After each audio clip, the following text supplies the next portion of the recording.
Money and murder in hospitals. What we showed you in our previous episode was only the tip of the iceberg.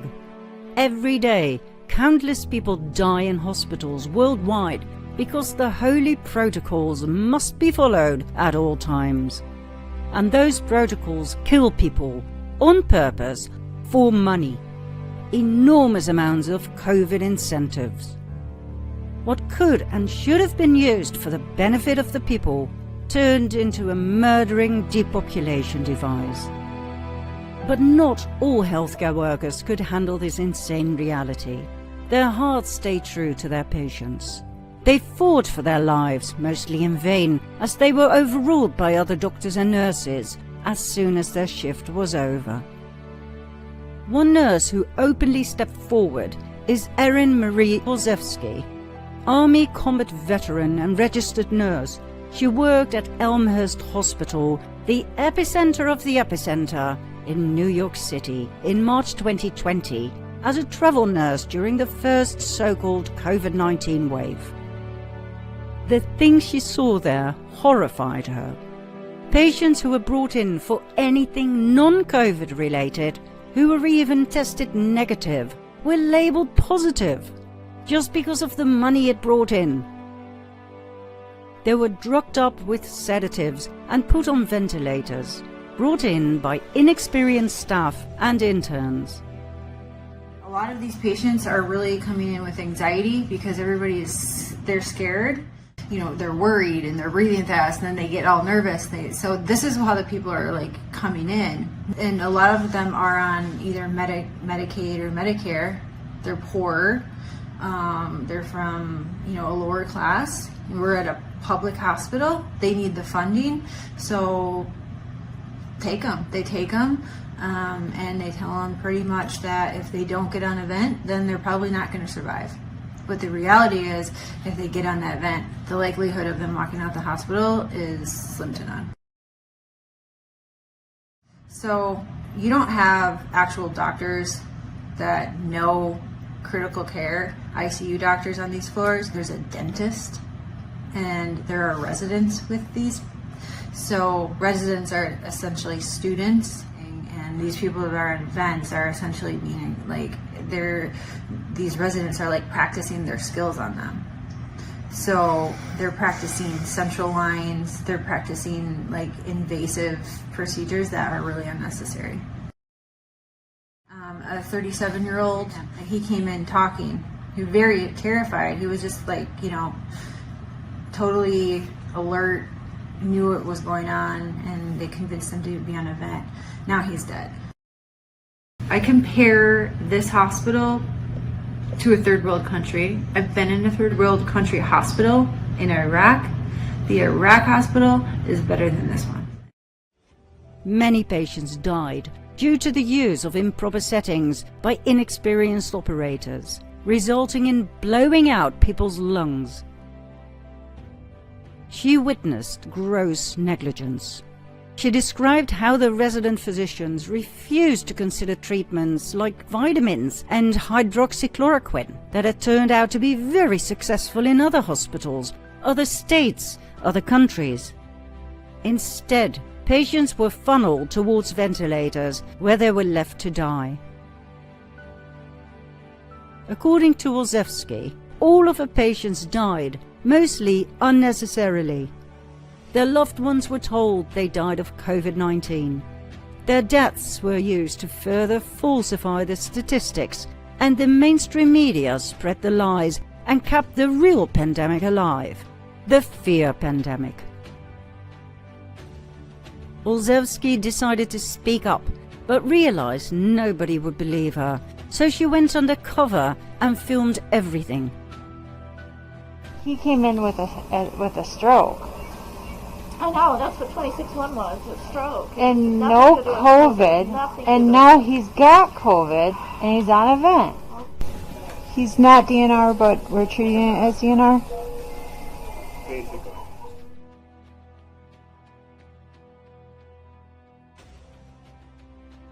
When someone is close, we'll pull the code card up and be ready. you know, we're ready. I had the epi ready. That's one of the first things we do. And she wouldn't let me give it. So this was that woman. And the entire time, and this was over his body, his alive body. And we're arguing, and she's laughing. She was smirking. And how this man died was the nurses arguing with the doctors over him as he was dying. And she's smirking the entire time. It was probably one of the worst experiences in my entire life. But all I can think about is that at least he knows that we were fighting for him when he died. This is wrong. It is straight up it is wrong. And I am 37 years old. I have been in a hospital since I've been 16. Military hospitals that well. What aspect of it was wrong to you? Calling a patient a DNR when there's no order for it, and telling us, like straight up telling us, you're not doing anything. That's wrong. If that was my brother or my father or anybody, I would be furious. And I guarantee you, if I called his family right now and told them what happened, they would be furious too. I flipped. We were all crying. There's a lot of nurses that know that this is wrong, but they're afraid to like say anything publicly. What killed him? Did the vent kill him? Yeah. Oh yes. They're so sedated. He had probably 8 or 9 drips. It's all sedation. It's all sedation and paralytics. So you are asleep. It is essentially like you're under, you know, you're in surgery, you know, when they put you under like that for a good month straight. There's no way you can recover from something like that. Subsequently, she wrote a book, Undercover Epicenter Nurse: How Fraud, Negligence and Greed Led to Unnecessary Deaths at Elmhurst Hospital.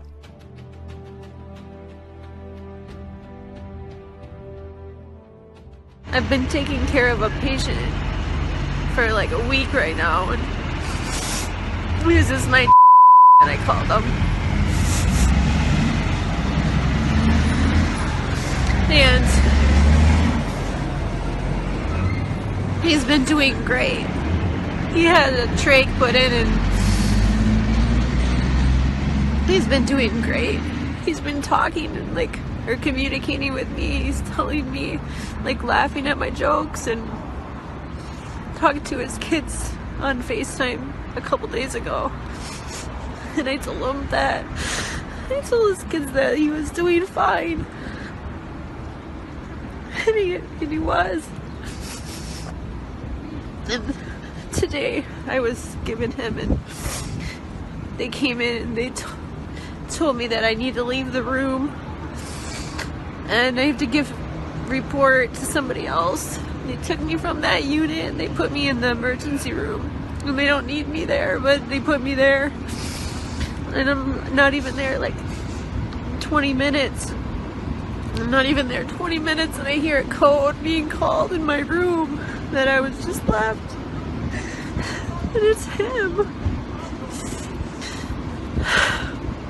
And he was fine. He was fine. I don't understand. Nothing makes sense. Like,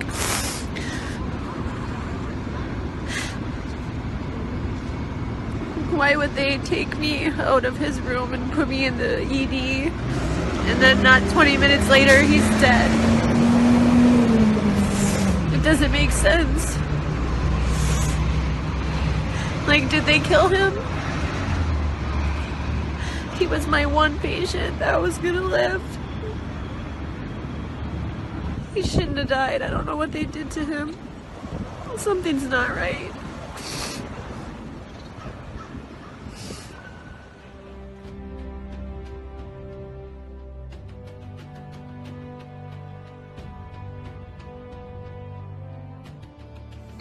I know not everybody's gonna live, but these people aren't dying from COVID.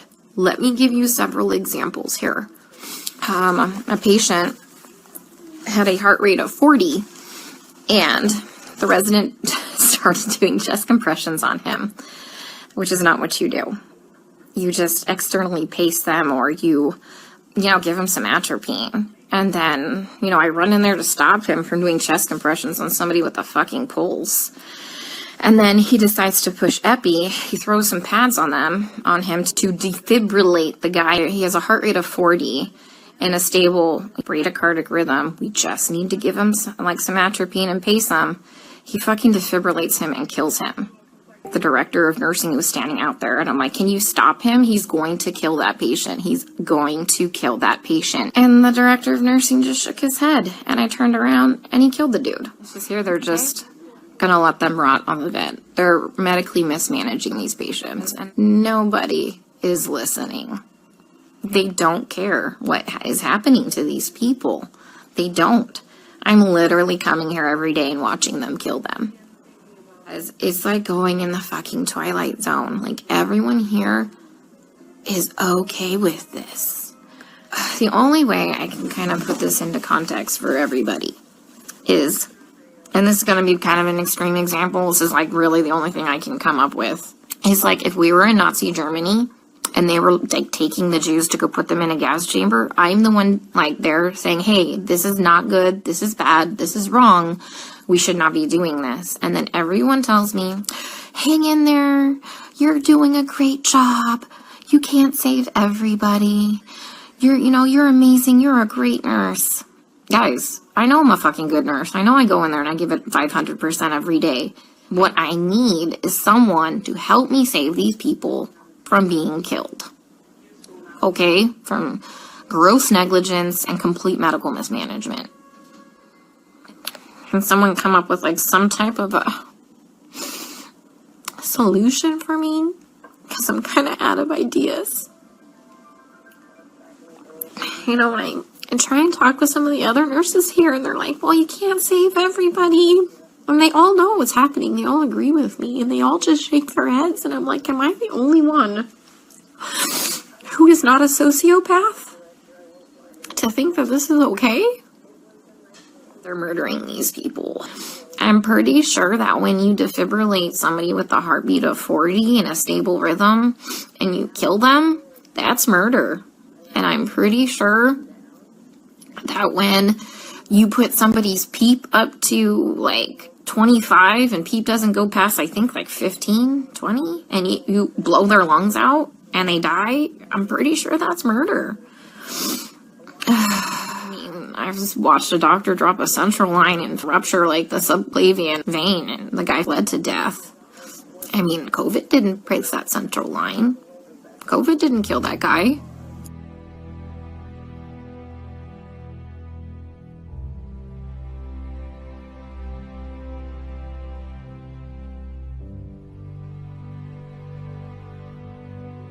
Nine days ago, I opened an intensive care unit to care for the sickest COVID-positive patients in this city. The method that we program the ventilator, one based on a notion of respiratory failure as opposed to oxygen failure, that this method being widely adopted at this very moment in every hospital in the country, which aims to increase pressure on the lungs in order to open them up, is actually doing more harm than good. And that the pressure we are providing to lungs, we may be providing to lungs that cannot stand it, that cannot take it. And that the ARDS that we are seeing, that the whole world is seeing, may be nothing more than lung injury caused by the ventilator.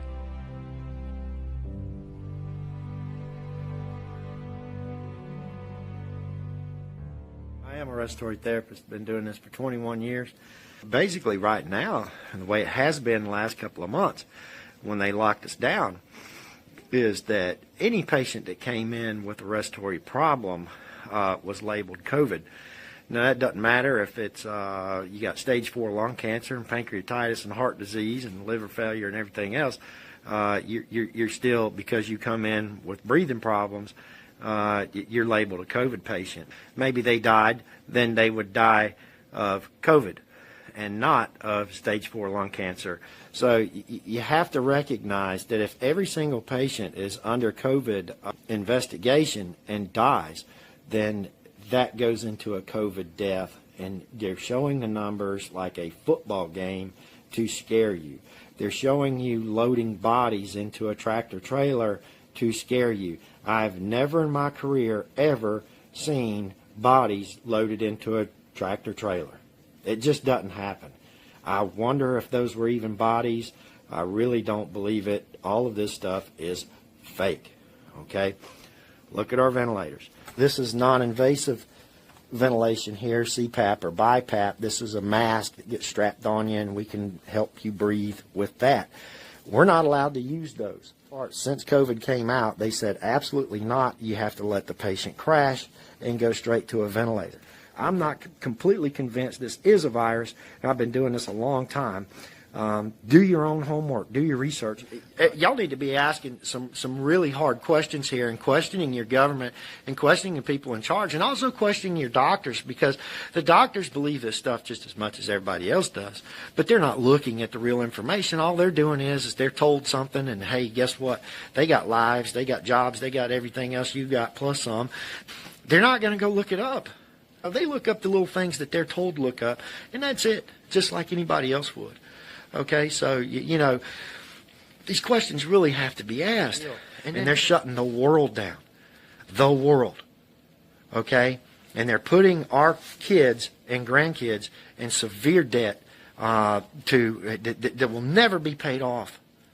And if you think of how many taxes you're paying now, can you imagine what our children and our grandchildren are going to have to pay for this scam? So, please, look up, do your homework, ask questions.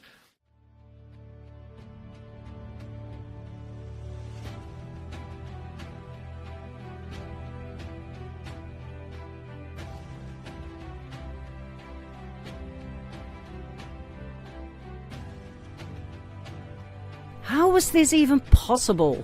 How could any of this ever happen? Because of the following 3 reasons. 1. The money and murder capstone, the immense incentives given to hospitals by the government if the COVID scam was kept alive and patients were left to die. 2. Because in many countries, family members were not allowed near patients, so there were no eyewitnesses to the gross negligence and murder.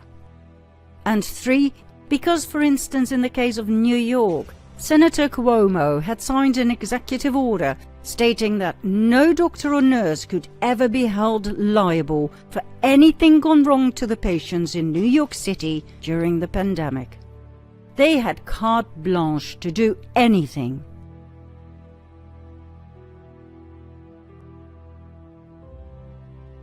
There was no supervision. There was no obligation to keep records and paperwork in order.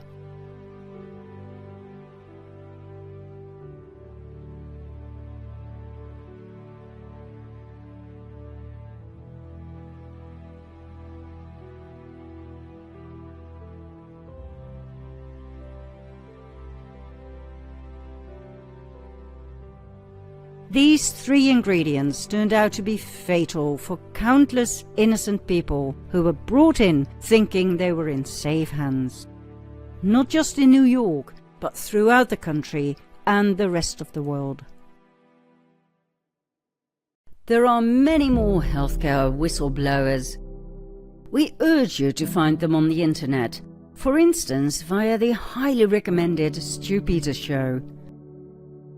Many whistleblowers are now under federal whistleblower protection.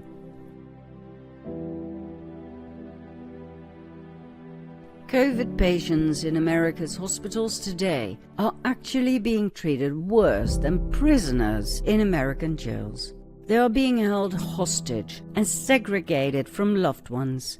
They have no visitation rights, no right to decide their treatment. They are refused basic fluids, nutraceuticals, and nutrients. And the reason is money. Is it a new phenomenon that doctors choose money over saving their patients? No, it is not. We found an eerily similar account in this French book, Chroniques de Genève, The Chronicles of Geneva, written by François Bonivard in 1867, about the plague hitting Geneva in 1530. An entire hospital was set up for plague victims alone. It received money from patients, merchants, and the magistrate gave incentives on a monthly basis. if a patient died without a family, all the property went to the hospital. But then the plague subsided. The hospital started losing money as subsidies depended on the number of patients, and so the doctors got organized.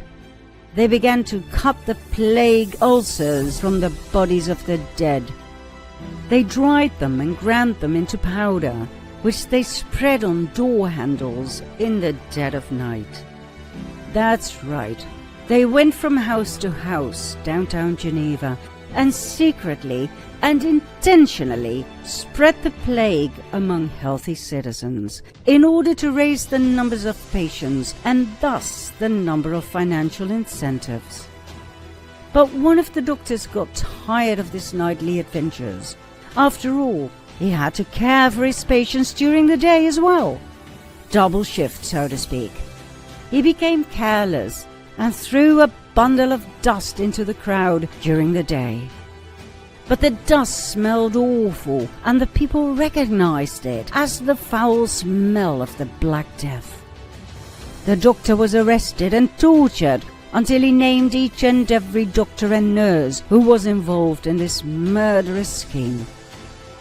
They were all arrested and executed. 1530. Almost 5 centuries later, nothing much seems to have changed when money is offered in large quantities. Now, we're not saying that the doctors of today should be punished in a similar fashion, but we do ponder sometimes what will happen when people wake up and realize what really happened to their loved ones in the hands of the doctors and nurses they trusted. We wouldn't be surprised if they'd have to run for their lives. Let's hope they will get a fair trial. After all, these are not the 1500s anymore, right? As we speak, a Dutch hospital published an article about changing palliative care for COVID-19 patients. In short, more midazolam, more narcotics in general, and less, or preferably no visitors.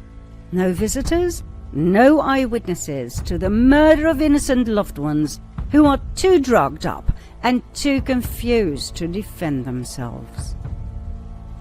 And as if that weren't enough, in May of this year, the WHO will gain total control over each and every country in case of a future pandemic. At an upcoming conference on May 22 to 28, 2022, ultimate control over the world's healthcare systems is scheduled to be delivered, pending a vote, to the WHO that will give sweeping power to the WHO's Director General to declare health emergencies or crises in any nation, even if that nation opposes it. The Director General will be able to declare these health crises based merely on his personal opinion or consideration that there is a potential threat. People will lose the right to be protected by their constitution. The WHO, faithful vassal of the UN, will have total power and control over you. Make no mistake. When that happens, you will feel like the people of Shanghai right now, with no rights, no liberties, no free choice, and no hope. Like George Orwell wrote in his infamous 1984, if you want a picture of the future, imagine a boot stamping on a human face, forever. Not a pretty picture, right? So, is there any hope at all? Of course there is. There always is. But the main problem with humanity is that they want to be saved. They want a savior, or at least someone who does the job for them. And that's not going to happen. This shift, this great awakening, can only take place for the people, by the people. In other words, You will have to become active. Now, we're not talking about going to demonstrations or signing petitions. We're talking about something completely different. Do you want to know what that is and how easy it really is? Then follow me to part 24.